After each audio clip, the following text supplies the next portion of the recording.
360 degrees updates చూద్దాం. రాయలసీమలో అరటి రైతులు నష్టపోకుండా చూడాలని సీఎం చంద్రబాబు అధికారులను ఆదేశించారు. అరటి ధరలపై టెలికాన్ఫరెన్స్ ద్వారా సమీక్ష నిర్వహించిన సీఎం పంటను ఇతర మార్కెట్లకు తరలించేలా చర్యలు చేపట్టాలన్నారు. ముంబై, కోల్కతాలోని మార్కెట్లలో విక్రయించాలని సూచించారు. రైల్వే వ్యాగన్లలో లోడును తరలించాలన్న ముఖ్యమంత్రి రేట్లు, కొనుగోళ్లపై ప్రతిరోజు వ్యాపారులతో సమావేశాలు నిర్వహించాలన్నారు.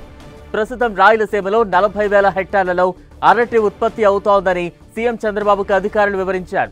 డిసెంబర్ మొదటి వారం నుంచి మళ్లీ రేట్లు పెరిగే అవకాశం ఉందని తెలిపారు.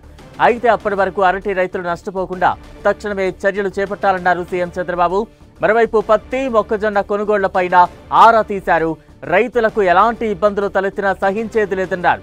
మొక్కజొన్న రైతులను ఆదుకునేందుకు చర్యలు చేపట్టాలని ఆదేశించారు. మొక్కజొన్నకు మద్దతు ధర తక్కువగా పలుకుతుండటంతో ధరల స్థిరీకరణ అంశాన్ని పరిశీలించాలన్నారు.